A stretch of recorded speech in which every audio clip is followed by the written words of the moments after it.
Si de vanguardias artísticas se habla, el cubismo, nacido en 1907, fue la primera en enfrentarse al Renacimiento, rompiendo con la perspectiva tradicional del siglo XX.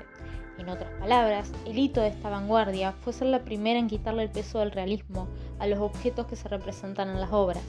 Entre las condiciones que facilitaron el surgimiento del cubismo, se destaca la aparición de la fotografía, que al representar la realidad visual de manera más exacta que la pintura, liberó a ésta de la obligación de representar las cosas tal como aparecen frente a nuestros ojos y forzó a los artistas a buscarle un sentido diferente, más que la mera transcripción de la realidad.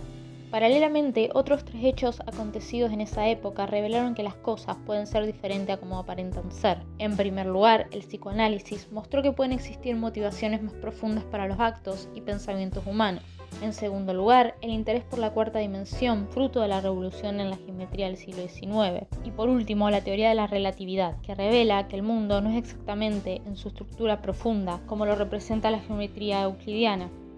Desde el lado estético se destaca en el cubismo la influencia de las esculturas africanas, que simplificaban las formas y además ponían en evidencia que la pintura tradicional obedecía a una pura convención. Estas convenciones estaban conformadas por las ideas renacentistas de perspectiva lineal y aérea. Y por otro lado, las exposiciones de Seurat y Cézanne, quienes pretendieron representar la realidad reduciéndolas a sus formas esenciales, intentando representar los volúmenes sobre la superficie plana del lienzo de una manera nueva.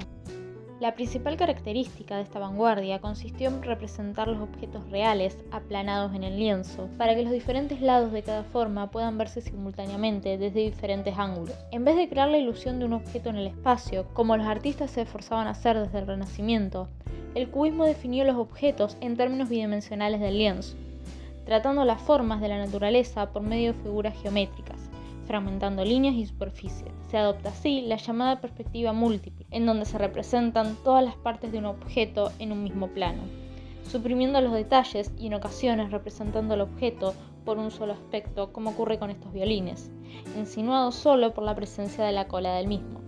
La representación del mundo ya no tiene ningún compromiso con la apariencia de las cosas desde un punto de vista determinado, sino con lo que se sabe de ellas.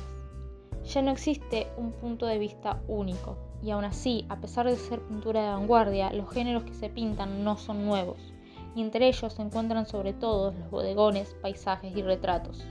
Este movimiento se puede dividir en 2 fases. La primera es la fase analítica entre 1907 y 1909, donde el artista determina y pinta las formas geométricas básicas que componen el objeto, sobre todo el cubo o el cono. Durante esta fase se utilizó una paleta muy restringida de grises, marrones, verdes y amarillos, o directamente las obras eran pintadas en diferentes tonalidades de un mismo color, ya que en esta fase lo importante eran los diferentes puntos de vista y la geometrización, no el cromatismo. A esta fase también se lo llama cubismo hermético, por la cantidad de puntos de vista representados. Algunas obras parecen casi abstractas, de manera que es difícil de codificar la figuración y reconstruir mentalmente el objeto en esos planos que representan. La imagen representada, en definitiva, era ilegible y casi imposible de ver.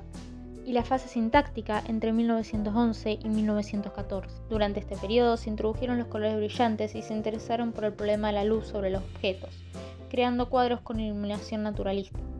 En este periodo se comenzó a incorporar materiales gráficos como páginas de diarios y papeles pintados, técnicas que se conocen como el collage. Estas obras sintéticas son más simples, más sencillas de entender en cuanto a que son más figurativas. Se ve claramente lo que se pretende representar. Los objetos ya no se reducen a volúmenes y planos expuestos en diversas perspectivas hasta ser irreconocibles, sino que se reducen a sus atributos esenciales, aquello que los caracteriza de manera inequívoca, sin lo cual no serían lo que son. Aunque en su época no resultaba fácil deslindar el cubismo de la abstracción, hoy resulta evidente que el cubismo sigue sujeto a una representación figurativa de las cosas reales. Se seguían representando sillas, botellas o figuras humanas, aunque las descompusieran en planos y volúmenes geométricos. No se apartaban de representar la realidad, sino que querían representarla en el cuadro con un nuevo lenguaje. En cuanto a las demás artes, el cubismo repercutió principalmente en la literatura, donde la estructura de los poemas toman formas de figuras o imágenes que ejemplifican el tema, sin métrica específica ni organización en versos y donde la rima es opcional.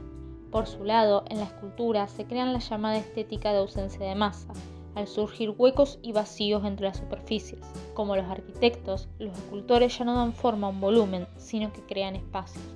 El cubismo como movimiento pictórico se puede dar por terminado hacia 1919, ya que muchos de los pintores cubistas, al ser franceses, fueron llamados a luchar en la Primera Guerra Mundial.